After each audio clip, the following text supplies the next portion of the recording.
อายเข้ามาดังเทวดาหอบความหักมาเติมเต็มห้องใจเมื่อแท้แค่มาเอาใจใส่มาซื้อใจน้องด้วยความดีอายเข้ามาเป็นส่วนสำคัญเลยมอบหักให้ทั้งใจที่มีคิดว่าเป็นเจ้าสายที่แสนดีแต่ที่แท้อายคือสาตานจากที่เคยเป็นคนสำคัญน้องต้องกลายเป็นคนสมหองหากให้ไปคือทิมลงปองใจน้องคือจังถือ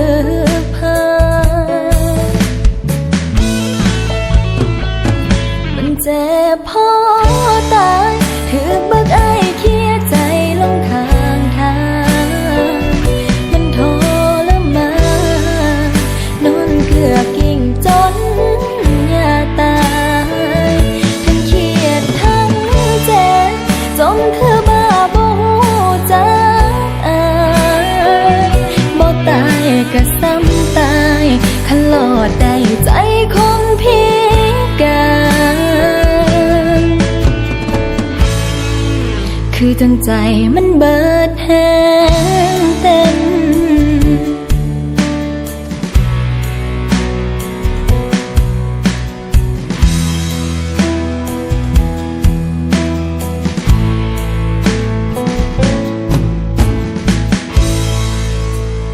จา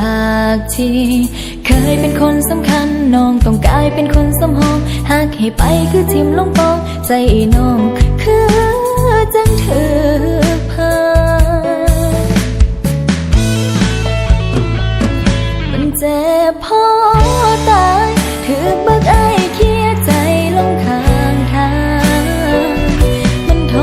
รมานนอนเกือกกิ่งจนยาตายทั้งเครียดทั้งเจ็บจมคือบ้าบ่ฮู้จักอายบ่ตายก็ซ้ำตายคันหลอดได้ใจคนพิการคือจังใจมันเบิดแห้งเต็มเลื่อยจบดอกตาสาขาดอกใจ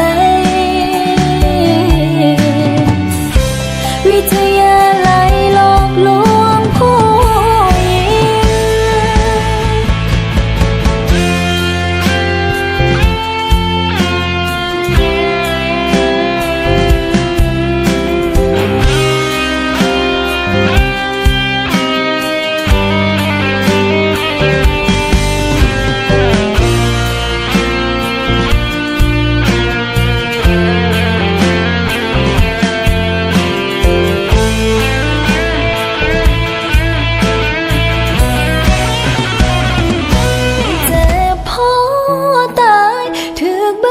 เคียใจลงข้างทางมันทรมานนอนเกือกกิ่งจนยาตา